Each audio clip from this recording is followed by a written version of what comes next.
Hello and welcome. आज हम लोग करने वाले बहुत ही इंपॉर्टेंट क्वेश्चन भारत का नृत्य से एक क्वेश्चन आपको देखने को ज़रूर मिलेगा। तो स्टार्ट करते हैं। निम्नलिखित में से एक उत्तर भारतीय नृत्य है। उत्तर भारत का नृत्य किसको कहते हैं? तो कथक को कहते हैं। बिल्कुल सही हो जाएगा। कुचिपुड़ी किस राज्य का? देखिए कुचिपुड़ी, तो इसका एक स्टोरी मैं बता देता हूँ। एक अंधा आदमी रहता है, उसने क्या किया, पूड़ी बनाने का सोचा, तो उसने क्या किया, कच्चा ही पूड़ी बना दिया। तो आप रिलेट कर सकते हैं, इस तरह से आप याद कर सकते हैं। मोहिनी अट्टम नृत्य कहाँ का है? तो देखिए मोहिनी अट्टम जहाँ पे, वो केरल का हो जाएगा।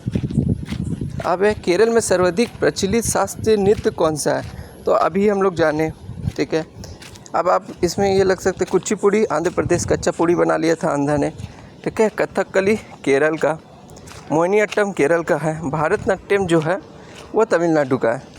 तो हम लोग ये कथकली बहुत फेमस है, वो रेड और ग्रीन बहुत अच्छे तरह से लोग सजते हैं। भारतनाट्यम दक्षिण भारत में एक शास्त्रीय नृत्य है। तो भारतनाट्यम अभी बता दिए, ठीक है, तमिलनाडु। तो देखिए यहाँ पर भारतनाट्यम मतलब क्या, एक नाटक है। तो इस तरह से याद कर सकते हैं कि नाडू में मेरे से नहीं होगा, बहुत नाटक करता था, ठीक है। क्या करता था? बहुत नाटक करता था। कौन?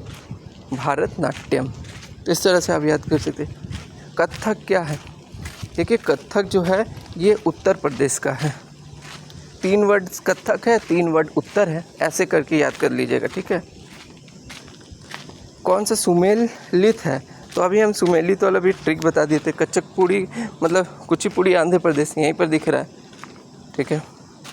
अरे क्या हो गया, सुमेल है, सॉरी सुमेल है, एक्चुअली सुमेल है, कथकली केरल। यहाँ पर मैंने क्वेश्चन पढ़ने में गलती कर दिया। चलिए देखते हैं, निम्नलिखित में कौन सुमेलित नहीं है?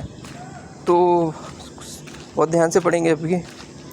तो भारतनाट्यम पता है कि नाटक कर दिया, नाडू मेरे से नहीं होगा, तो ये तो सही है।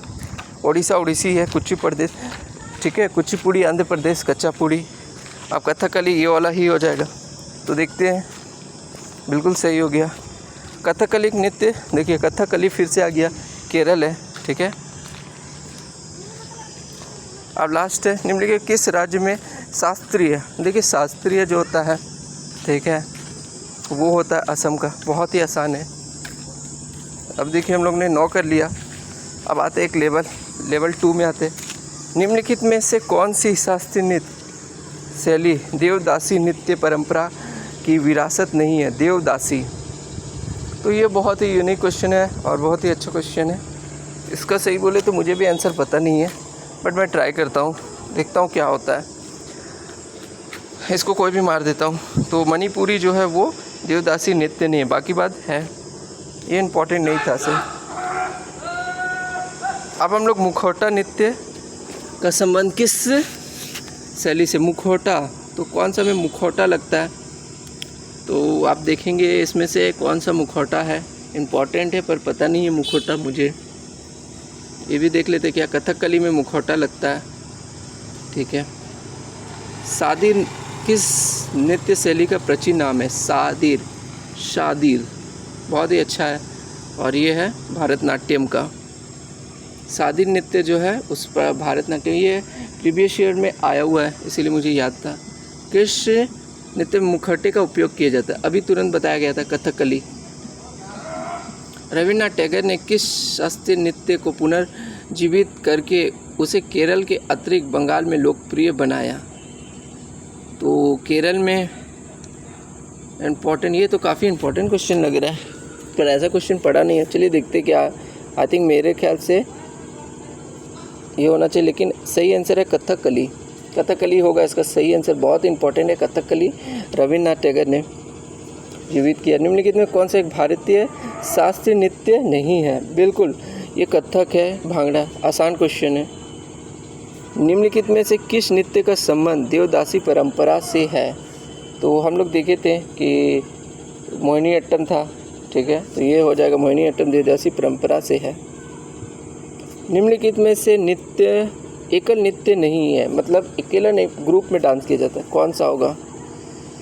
तो अब बताइए इसमें कौन सा होगा। मोहिनीअट्टम ओडिसी, ओडिसी नृत्य है जो ये एकल नृत्य नहीं है। निम्नलिखित में कौन सा नृत्य गरीबों की कथकली के नाम से जाता है? गरीबों की, तो ये ओटन तुलन। ये क्वेश्चन मैंने कभी पढ़ा नहीं है, इम्पोर्टेंट नहीं लग रहा। भारतीय शास्त्रीय नृत्य की सबसे प्राचीन शैली कौन सी है? सबसे प्राचीन शैली अगर देखा जाए तो वो आप बोल सकते हैं भरतनाट्यम। तो इसमें कितना स्कोर आ गया? 5 गलत 5 ये, क्योंकि इंपॉर्टेंट क्वेश्चन कुछ बहुत यूनिक क्वेश्चन था। चलिए अब मेरे लास्ट है रिवीजन। निम्नलिखित में से नृत्य शास्त्रीय रूप कौन है? तो शास्त्रीय रूप में हम लोग ने पढ़ा है कि मणि है, मणिपुर जो है वह शास्त्रीय नृत्य है। निम्नलिखित में कौन सा भारतीय शास्त्रीय नृत्य है? शास्त्रीय नृत्य है। तो अभी हम लोग पढ़ें कि ये सब तीनों हैं। आंध्र प्रदेश का क्लासिकल नृत्य क्या है? तो क्लासिकल है आंध्र प्रदेश कच्चापुड़ी। निम्नलिखित में से किस शास्त्रीय नृत्य शैली की उत्पत्ति दक्षिण भारत में नहीं हुई है? दक्षिण भारत साउथ तरफ नहीं हुआ है, तो देखिए सत्य जो है वो असम तरफ हुआ है, तो ये सही हो जाएगा। अब नेक्स्ट, किस नृत्य शैली में से किसका उद्गम पूर्व भारत से है? पूर्व भारत से मतलब उधर मणिपुर ये सब। अब देखिए कौन सा कथन सत्य है। ये जो क्वेश्चन आता है तो बहुत ही यूनिक है। तो भारतनाट्यम की उत्पत्ति ये मुझे नहीं लग रहा है, ये इससे होगा, ये गलत हो जाएगा। शास्त्रीय नृत्य में रस अभाव जैसी उत्पत्ति भारत मुनि के नाट्यशास्त्र से हुई। 1 नंबर मुझे सही लग रहा है, बाकी बात गलत लग रहा है। चलिए अब यहाँ पे ये बहुत इंपॉर्टेंट है, इसको जो कर लिया सोचिए वो एक ना एक क्वेश्चन को कर ही लेगा। भारतनाट्यम बताए थे, भारतनाट्यम क्या होता है? तो नाडू मैंने करूँगा नाटक करेगा, है ना। तो ए का ए हो जाएगा ये वाला ऑप्शन अभी तक। कुचिपुड़ी कच्चापुड़ी बी का 3 हो जाएगा। शास्त्रीय असम का 4, तो यही 1 नंबर ही बिल्कुल सही है। ये बहुत इंपॉर्टेंट है, इसे 4 क्वेश्चन आपका बन सकता है। नेक्स्ट है निम्नलिखित में निम्नलिखित कौन सा शास्त्रीय नृत्य अपने वर्तमान स्वरूप में मुगल परंपरा से प्रभावित है? ये बहुत इंपॉर्टेंट है, ठीक है। कौन सा ऐसा जो था वो मुगल परंपरा से प्रभावित थी? तो ये जो है वो आपका हो जाएगा कथक, ठीक है। थोड़ा सा आइडिया लगा सकते हैं। जगोई और चोलम किस शास्त्रीय नृत्य की 2 मुख्य भाग है? तो जगोई और चोलम मणिपुर का है, ठीक है। ये मैंने कभी पढ़ा नहीं है लेकिन आया हुआ है SSC में। जगोई और चोलम मणिपुर। लास्ट है, चलिए रुक्मणी अरुणडेला, काफ़ी इम्पोर्टेंट है इनका नाम, ये जहाँ आते बहुत ही इम्पोर्टेंट। रुक्मणी अरुणडेला किस भारतीय शास्त्री के प्रतिपादित की थी?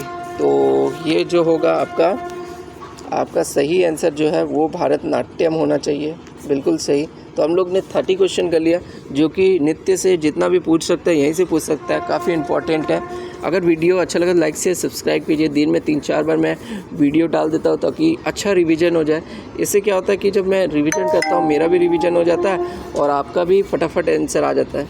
तो चलिए 9 हम लोग कर लिए। यू आर स्टार, बिल्कुल आप लोग स्टार अगर ये कर रहे हैं तो। हमारा प्लान क्या है, जैसे मेरा NTPC का एग्ज़ाम का है तो मुझे CBT 1 का सही बोले तो मुझे उतना ही परवाह नहीं है, क्योंकि ये क्लियर हो जाएगा। मुझे अभी जो CBT 2 के लिए है, ठीक है, उसमें 50 GK का है। और ये मैं बता दे रहा हूँ, GK जो है ना, इसका कोई माँ बाप है नहीं, कहीं से भी ये पूछ सकता है। तो मेरा फोकस मैथ में 35 है और रीजनिंग में मेरा 35 है। अभी जो बचा दिन है मैं यही करता हूँ और ये क्विज़ खेल लेता हूँ।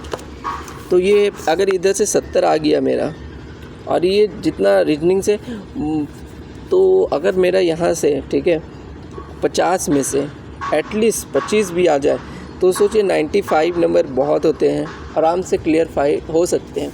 तो इसीलिए इसका कोई भी जो है ऐसा कोई नहीं बता सकता है कि ये कहाँ से आ सकता है, क्योंकि इसका बहुत वाइड है।